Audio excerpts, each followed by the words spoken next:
The sun was setting low over the wide land when the rancher named Caleb rode back toward his home. The light was soft and gold, stretching long shadows over the dry ground. He had been checking the fences all day, tired and dusty, thinking only about supper and quiet. But as he came over the hill, he saw someone walking alone on the road. At first he thought it was a trick of the light, maybe a traveler passing by. Then he saw it was a young woman carrying a small bundle and moving slowly as if every step hurt. Caleb slowed his horse. The girl stopped when she noticed him, her hands tightening around the bundle. Her dress was worn and torn at the edges, her boots scuffed, and her hair looked like it had not seen a brush in days. Yet her eyes were steady, clear and full of something that made him look again, strength mixed with sorrow. "You lost, miss?" he asked gently. His voice carried in the still air. She looked up and her voice came out small but firm. "Not lost, just nowhere left to go." The way she said it made him quiet. He had heard that tone before, the sound of someone who had run out of choices. He reached into his saddlebag and took out his canteen. "Here," he said, offering it to her.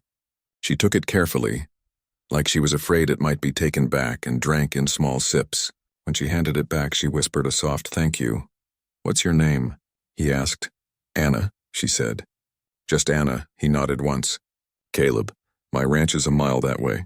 You can rest there if you'd like," she hesitated. The open land stretched around them. No towns, no people, nothing but the wind. She looked at him, then at the sky that was already turning red. "All right," she said finally, her voice quiet. He reached down his hand and she climbed up behind him on the horse. For a long time, neither of them spoke. The only sound was the rhythm of the hooves and the wind brushing past them.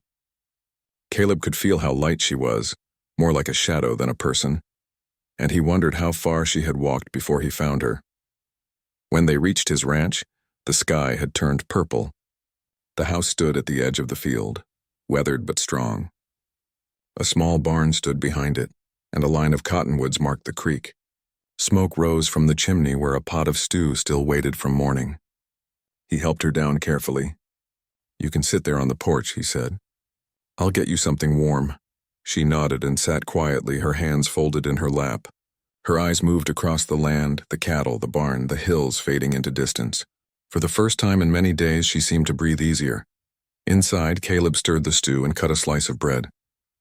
When he brought it out, she looked at the food like she didn't quite believe it was real. She took it slowly, whispering thanks again.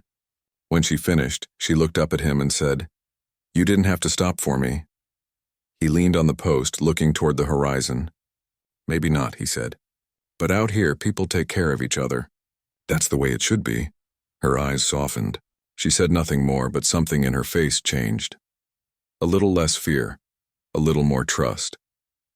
That night, he told her she could sleep in the small room near the kitchen. She tried to protest, saying she would be fine in the barn, but he shook his head. "No one sleeps in the cold when there's a roof right here," he said. His tone left no room for argument. She looked down, then nodded. "Thank you," she whispered again. The house was quiet after dark. Caleb sat by the fire, listening to the old clock tick on the wall. He could hear her faint footsteps as she moved about the room, setting her bundle down. Then silence. Outside, the wind moved through the trees, and he thought of how alone she must have felt before he found her. He didn't know who she was running from or what pain had marked her eyes, but he knew she needed rest, not questions. The next morning, the smell of coffee filled the house.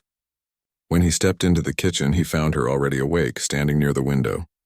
She had tidied her hair and washed her face, and though her dress was still torn, she looked stronger somehow. "I hope you don't mind," she said, turning toward him. "I made coffee." He smiled slightly. "I don't mind at all." She poured him a cup with careful hands. When he thanked her, she gave a small smile, the first real smile he had seen from her. That smile stayed with him for the rest of the morning. Over the next few days, she began to help around the place without being asked. She swept the porch, fed the hens, washed the dishes, and even mended an old shirt of his. Caleb told her she didn't have to, but she said she wanted to. It gave her something to do, she said, something that made her feel normal again. He didn't press for her story. He just worked beside her. Sometimes she would hum softly while she worked, and he found himself listening to that sound, soft and warm like the breeze through the wheat. He hadn't realized how empty his days had been until she arrived. One evening, when the sun was setting behind the hills, he found her sitting on the fence rail, watching the sky. The orange light touched her face, and he saw how tired she still was beneath the calm. He walked over quietly and said, "Pretty sky tonight." She nodded without looking away. "It's peaceful," she said. Then after a pause, she added, "You take care of this land like it's alive."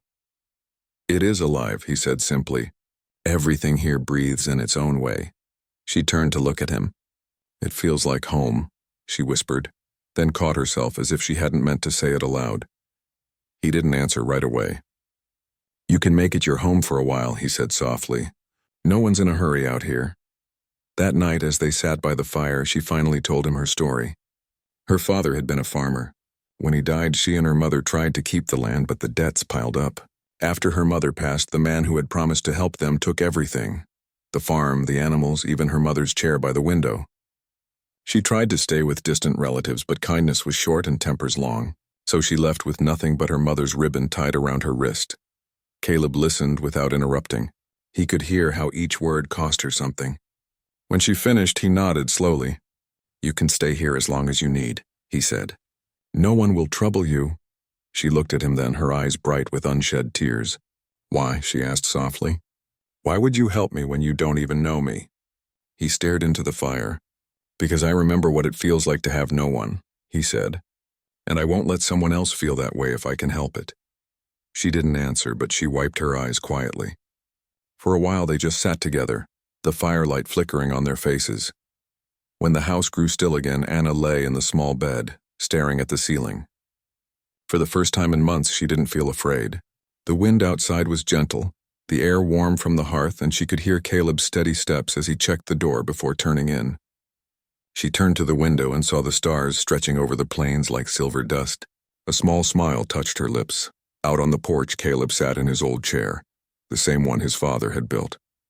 He looked at the stars too, thinking of how strange it was that a stranger's arrival could change the silence of his life. There was something about her quietness, her strength, that reminded him what kindness was supposed to look like. Inside, Anna whispered softly to herself as her eyes closed, words half-dreamed but full of truth. "You're the kind of man I was meant for." She didn't know he heard, but he did, standing just beyond the doorway, the faintest smile crossing his face before he stepped back into the night. The ranch was silent again, but it no longer felt empty. The wind carried the soft scent of sage and the promise of new beginnings, and somewhere in that quiet house, two lonely souls who had once walked separate roads began, without knowing it, to find their way toward each other. The days passed slowly but peacefully after that night. Morning sun came over the hills, lighting the fields with soft gold. Caleb woke early as he always did, feeding the cattle and checking the fences. But now when he came back to the house, he would find the table already set, and the smell of fresh coffee drifting through the air. Anna had started waking early too. She said she liked the quiet before the world stirred awake. Sometimes she'd stand on the porch, her shawl wrapped around her shoulders, watching the light spread over the land like a warm blanket. Caleb would nod at her when he passed by, and she'd smile back. Those small moments said more than words could. There was something about her being there that softened everything. Even the sound of the wind seemed gentler. She began tending to a small garden near the house, digging the dry soil with her hands and planting seeds she'd found in an old drawer. Caleb told her the land might be too rough for flowers, but she only smiled and said, "Maybe it just needs kindness." By the end of spring, green shoots began to rise from the ground. She was right. The land needed kindness, and so did he. They worked side by side on many days. Sometimes they spoke, sometimes not. She'd bring water to the field, and he'd take it with a nod. He noticed how her hands, once delicate, were now strong and steady. She noticed how he always took care of the smallest things, mending broken hinges, fixing the fence so the cattle never strayed. He wasn't a man of many words, but when he did speak, his voice was calm and sure, like something you could lean on. One afternoon, clouds began to gather. The air grew heavy and still. Caleb knew the signs of a storm, so he started moving the herd toward shelter. Anna helped him close the barn doors and tie down the tools. When the wind picked up, she was still outside, trying to bring in a calf that had wandered near the ravine. "Anna," he called, his voice almost lost in the gusts. "Get back inside." but she didn't stop. The little calf was caught near the rocks, bleeding in fear. Rain began to pour, soaking her dress as she struggled through the mud. Caleb ran after her, grabbing her arm just as the ground slipped under her feet. He pulled her close, holding her steady while the rain lashed around them. She clutched the calf, trembling but smiling. "I've got him," she said breathlessly. Caleb stared at her, half angry, half relieved. "You could have been hurt," he said. "So could he," she answered softly, looking down at the frightened animal. "He's small and alone." He didn't know what to say to that. There was something in her words that reached deeper than the moment. When they finally got back to the barn, they were soaked from head to toe. The wind roared outside, but inside they were safe. Anna sat near the wall, brushing mud from her face, and then suddenly began to laugh. It wasn't a nervous laugh. It was bright and full, like the first sound of spring after a long winter. Caleb looked at her, surprised, then found himself laughing too. For a moment, the storm didn't matter. There was warmth between them that no rain could wash away. When the storm passed, they went inside. Caleb started a fire, and the crackling sound filled the room. Anna sat near the hearth, drying her hair with a towel. The firelight danced on her face, making her eyes shine softly. She looked at him and said, "Thank you for coming after me." He nodded, poking the fire with the iron rod. "Couldn't just let you get washed away," he said. There was silence between them, not awkward, but full of meaning. Finally, she spoke again. "I don't know what the future holds, Caleb," she said slowly. "But when I said those words before, that you're the kind of man I was meant for, I meant them." He turned to her, his hand still resting on the iron rod. The firelight flickered across his face. "What words?" he asked, though he already knew. "The ones I said the first night," she whispered. "You're the kind of man I was meant for." He didn't answer right away. The sound of the fire filled the space between them. Then he said softly, "Maybe you were meant to find this place. Maybe we both were." She smiled, and for the first time he saw peace in her eyes instead of sorrow. The next day, the air was clear and fresh after the rain. The land looked alive again, green and bright. Caleb went to mend a fence, and when he came back, he found Anna hanging laundry in the sun. The sight of her there, standing barefoot in the grass, her dress fluttering lightly in the wind, made something deep inside him stir. Not desire, but a quiet joy. She saw him watching and smiled. "Looks like the storm did us some good," she said. He nodded. "Sometimes storms do," he replied. As days turned into weeks, the two of them settled into a rhythm. They shared meals, worked the land, and talked in the evenings. The loneliness that once filled the ranch faded.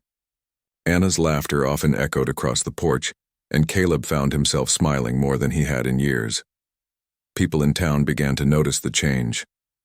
When Caleb rode in for supplies, they asked who the young woman at his ranch was. Some whispered, some guessed, but he didn't offer much. "She's helping out for a while," he said simply. And that was enough. One Sunday morning, she made fresh bread. The smell filled the kitchen. Caleb came in from the barn, wiping his hands. "That smells good," he said, grinning slightly. "Sit down before it cools," she said, placing the loaf on the table. "You work too hard." "Maybe," he said, "but it feels lighter with someone else here." She looked down at the table, hiding a small smile. For a long moment, they sat in quiet comfort. Then he spoke again, his voice low. "Anna, you don't have to keep saying you'll leave soon." She lifted her head, eyes wide. "You belong here," he said softly. "If you want to." Her hands trembled a little as she reached for her cup. "I've never belonged anywhere before," she whispered. "But I do now." That afternoon, she planted wildflowers near the porch. Caleb built a small wooden fence around them so the cattle wouldn't step through. The bright colors stood out against the dusty land like hope itself. Seasons began to pass. Spring melted into summer, and the two of them built a quiet life together. They didn't speak of promises or plans. They didn't need to. The land became their home, the ranch their shared world. Sometimes in the evenings, Anna would hum by the window, her voice soft and peaceful, while Caleb sat nearby polishing his tools. He would glance at her and feel a calm he hadn't known for years. She had brought light into a place that had forgotten what warmth felt like. Years later, when neighbors spoke of the quiet rancher who no longer lived alone, they always said it began the day he stopped on the road for a lost girl. But Caleb knew the truth. It didn't start when he found her. It started when she found him too. He would remember that moment forever. The the lonely road, the sunset behind her, the way she looked up and spoke those gentle words without fear or shame. "You're the kind of man I was meant for." And in that single moment, his life changed. He had let her stay, but in truth, she had given him something far greater, a reason to stay alive, a reason to wake up each morning, a reason to believe again in quiet miracles. Even years later, when the wind blew across the plains and the old porch creaked under the fading sun, her laughter still lingered in the air, and the flowers she planted still bloomed by the fence. Their story wasn't written in grand gestures or loud promises. It was written in the small moments, the shared coffee at dawn, the sound of rain on the roof, the way two lonely hearts slowly found their home in each other. And for all the days of his life, Caleb would remember that one truth she had spoken. Simple, honest, eternal. "You're the kind of man I was meant for," and he let her stay.